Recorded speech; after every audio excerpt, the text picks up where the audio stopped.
Àdùké Onídùndún Òkè Arọ, Aduke the fried yam seller of Òkè Arọ. Aduke lived in a beautiful village called Òkè Arọ.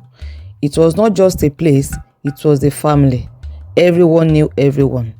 Every morning, children greeted their elders by kneeling or bowing, saying, "Ẹ káàárọ̀ baba, Ẹ káàárọ̀ mama."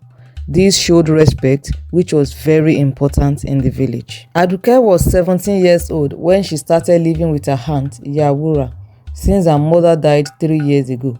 She didn't remember much about her father, only that he had traveled far away and never came back. Yawura was her mother's older sister, and Aduke had hoped living with her would feel like home, but it didn't. Yawura had 5 children of her own and barely looked at Aduke with kindness. She often said, "I cannot carry another person's burden." Since Aduke doesn't pay rent, she must pay with her hands. So, every day before the sun rose, Aduke was already awake. She would sweep the compound quickly before beginning cooking breakfast for the children. After cooking, she peeled yams for the market, then helped bath all 5 children, dressed them, fed them, and took them to school. Only after that did she get herself ready. Once she's out of the house, no one would ever believe what she's passing through at home. You can hear her greeting everyone cheerfully on her way to the market. "Ẹ káàárọ̀ baba, Ẹ káàárọ̀ mama." Aduke didn't just live in Òkè Arọ, she loved it. Everyone fondly called her Àdùké Onídùndún, which means Aduke the fried yam seller. Apart from being a happy and cheerful person, everyone in the market loved her yam. It smelled so good and tasted even better. Therefore, the market was one of the happiest places for her. It is a place where she gets to talk to people who appear to love her. Some women who sold pepper, tomatoes, beans, clothes, fruits, and jewelries. They are all fond of her. It is the only place where she ever got appreciated. At the market, Yawura would sit under the umbrella collecting money, while Aduke do the frying and selling. In the afternoon, she will run to get her aunt's children from school, give them food, and return back to the market while they play in the neighborhood. Sometimes, customers would ask Yawura, "Is this your daughter? She is so hardworking." Yawura would smile sweetly and say, "Ah yes, she is like a daughter to me, but her eyes were hard and her heart even harder."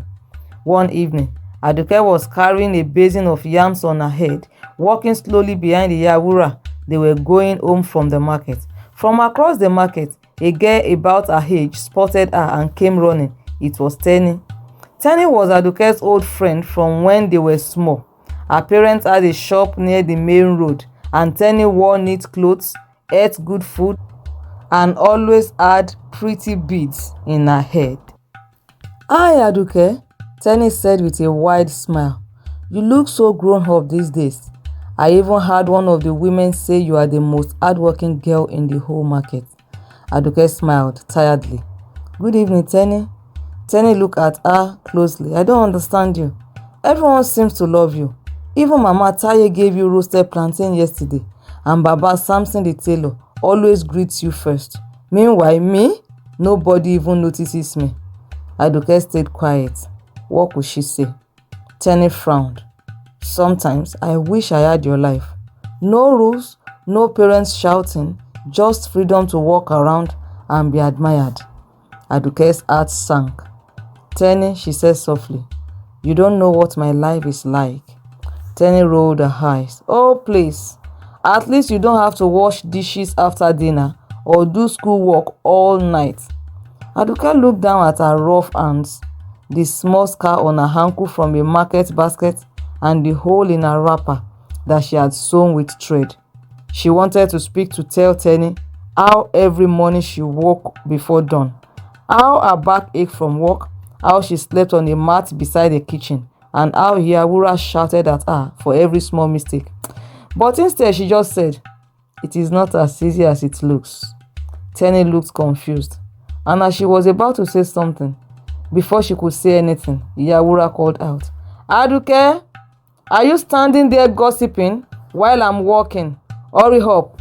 "Yes, ma," Aduke called, balancing the basin again. As she walked away, Tenny stood still, feeling a little hot in her chest. not from the sun, but from shame. One day, a stranger came to the market. He wore simple clothes and dusty slippers. He didn't say much. He just bought Aduke's fried yam, paid to Yawura, and sat under a tree near her store to eat. The next day, he came again, and the next, and the next. He came for 7 days, then he left without a word. Aduke first thought about it, but then she has a lot going on in her life, and a stranger's disappearance should never bother her. One sunny afternoon, while Aduke was serving customers who had lined up at her small stall, she caught a glimpse of someone walking by. Her heart skipped. She looked again, tall, well-dressed, and elegant. Her eyes widened. It was him, the stranger. Now he stood in front of her smiling. "Good afternoon," he said. "Good afternoon, sir."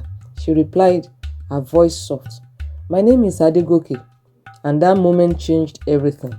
Aduke smiled shyly. She offered him the best dundu and served him with joy. They spoke a little. He said he had just returned from the city to visit his late grandfather's home in the village. Aduke was happy, but she tried not to show it too much. What Aduke didn't know was that Iya Labake, Iyawura's close friend, had been nearby and had seen everything. Iya Labake, who never liked Aduke, quickly left the market and rushed to Iyawura's compound. "Oh, my friend, I pity you," Iya Labake said, shaking her head. "What happened?" asked Iyawura, concerned. Iya Labake rolled her eyes and lied. "That girl, Aduke, the one you took in like your own child, she is now talking sweetly with strange men in the market." She was laughing and smiling. "It's shameful. Before you know it, she will start sneaking out at night and disgrace your name." Iyawura's face turned red with anger. "What? After all I've done for her?" she shouted without even confirming the story. She stormed out of her compound, heading straight for the market. When she arrived, she found Aduke still serving customers. Before Aduke could even speak, Iyawura shouted, "You ungrateful child! So this is how you will repay me? Talking to strangers in the market? Do you want to bring shame to my name? You think I don't have children of my own?" Aduke froze. The market went quiet. People gathered. Some shook their heads, others whispered. Tears rolled down Aduke's cheeks. She couldn't speak. She looked around. Aduke was gone. He had disappeared into the crowd. She stood there, shaking, embarrassed, heartbroken. She had never been humiliated like this in her life. That night, Aduke sat outside alone. She looked up at the stars and whispered to her parents in heaven, "Why must I suffer like this?" The next day, Aduke stayed home. Iyawura refused to speak to her. But that evening, there was a knock on the door. It was Aduke. "I came to see Aduke," he said calmly.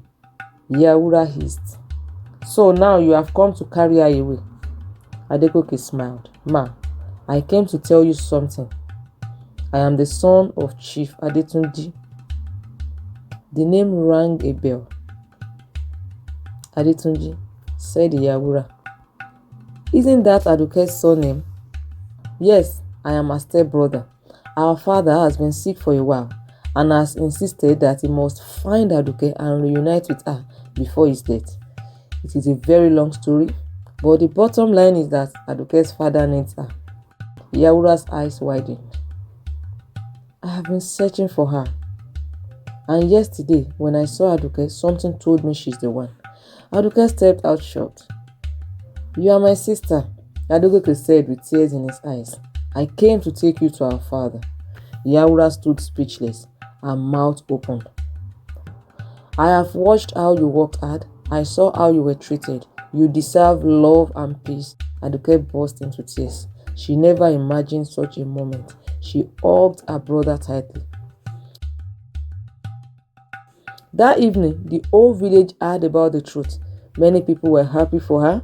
As for Iyawura and Iya Labake, they were left in silence. And Aduke, she left the village with her brother, her heart full of hope, finally ready to begin a new chapter with family, love, and dignity.